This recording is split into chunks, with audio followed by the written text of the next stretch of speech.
नमस्कार साथियों, स्वागत है आप सभी का हमारे चैनल बुलंद बुंदेलखंड पर। इस समय हम लोग बात कर रहे हैं शिवपुरी ज़िले की पिछोर विधानसभा सीट की, जहां कुछ दिनों पहले केपी सिंह कक्काजू जो वहां लगातार 1993 से अब तक विधानसभा से चुने जाते रहे हैं, जनता लगातार उनको चुनती चली जा रही है। लेकिन इस बार 2023 का चुनाव आते आते केपी सिंह पिछोर छोड़कर शिवपुरी की तरफ लड़ने के लिए चले जाते हैं। उनकी तरफ से तमाम बातें सामने आती हैं कि हम जिले को संभालने के लिए पृथ्वीपुर जा रहे हैं, लेकिन कहीं ना कहीं जनता के मन में ये सवाल पैदा होता है कि केपी सिंह कक्काजू जो चुनाव में प्रीतम सिंह लोधी के आगे कमज़ोर आके जा रहे थे, इस वजह से उन्होंने पिछोर छोड़ दिया।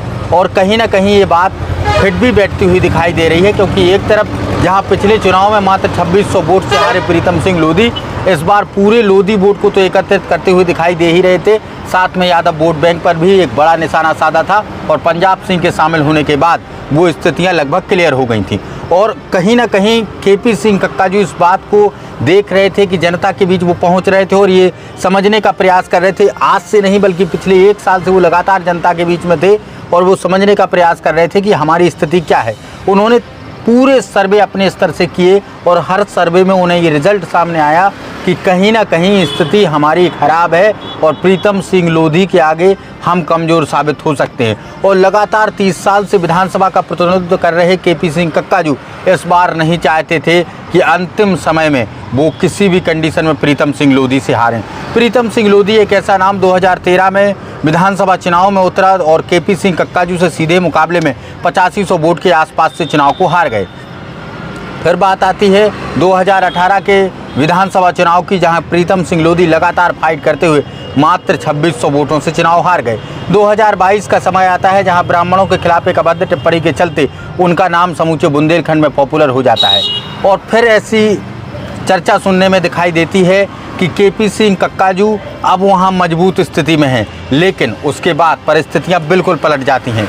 जहां एक तरफ प्रीतम सिंह लोधी दोबारा भाजपा में आते हैं, भारतीय जनता पार्टी उन्हें टिकट देकर केपी सिंह कक्काजू के सामने चुनावी मैदान में उतारती है और उसके बाद फिर जो लहर प्रीतम सिंह लोधी के पक्ष में दिखाई देती है और प्रीतम सिंह लोधी वहां लोधी वोट बैंक को तो साधते ही हैं, साथ में केपी सिंह कक्काजू जो 30 साल से वहां पर विधायक हैं, कहीं ना कहीं एक एक करके वो एंटी इनकम्बेंसी, लंबी एंटी इनकम्बेंसी थी और वो वोट केपी सिंह कक्काजू के पाले से खिसकता हुआ नजर आता है और वो प्रीतम सिंह लोधी के पक्ष में पहुँचता है।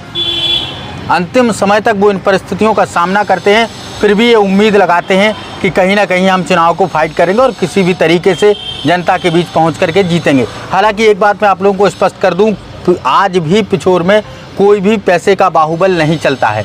जो भी प्रत्याशी का व्यवहार है और भी तमाम दोनों प्रत्याशी एक दूसरे पर आरोप लगाते हैं, वो सब होता है। इसके अलावा पैसे का प्रयोग काफ़ी कम या ना के बराबर होता है।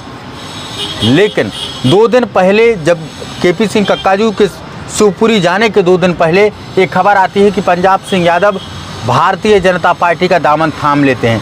कहीं ना कहीं जिला बनाने की मांग कर रहे पंजाब सिंह यादव के सामने उस समय लोगों का जन सैलाब जुट जाता है। लेकिन अंत में जब परिस्थितियां बनती हैं और जब पंजाब सिंह यादव भारतीय जनता पार्टी में शामिल हो जाते हैं और उसके बाद कहीं ना कहीं प्रीतम सिंह लोधी एक मजबूत कैंडिडेट बन जाते हैं और उनका सामना करना केपी सिंह कक्काजू के लिए काफ़ी मुश्किल हो रहा था। और उसी परिस्थिति में उन्होंने एकाएक से घोषणा की, मन में सोचा कि अब हम जाकर शिवपुरी लड़ेंगे। और फिर जब टिकट आती है तो सब चौंक जाते हैं, क्योंकि पिछोर से जो 30 वर्षों से 93 से लगातार कांग्रेस पार्टी एक ही प्रत्याशी को उतार रही थी, अचानक वो नाम गायब हो जाता है और शैलेंद्र प्रताप सिंह का नाम सामने आता है। कई आरोप लगते हैं, बाद में अरविंद लोधी को वहाँ से उम्मीदवार बनाया जाता है और अब अरविंद लोधी और प्रीतम सिंह लोधी दोनों ही चुनावी मैदान में हैं। साफ तौर पर देखने में लग रहा है कि प्रीतम सिंह लोधी वहां पर हावी दिखाई दे रहे हैं। लेकिन अब अंतिम समय में क्या लोधी वोट बैंक झटकता है, क्या कुछ यादव वोट बैंक उन्हें समर्थन करता है, या केपी सिंह कक्काजू के समर्थन से अरविंद लोधी जीत की तरफ बढ़ते हैं। फिलहाल आप लोग बने रहिए हमारे चैनल के साथ, आगे हर एक अपडेट से आप लोगों को वाकिफ कराएंगे। बहुत बहुत धन्यवाद आप सभी का।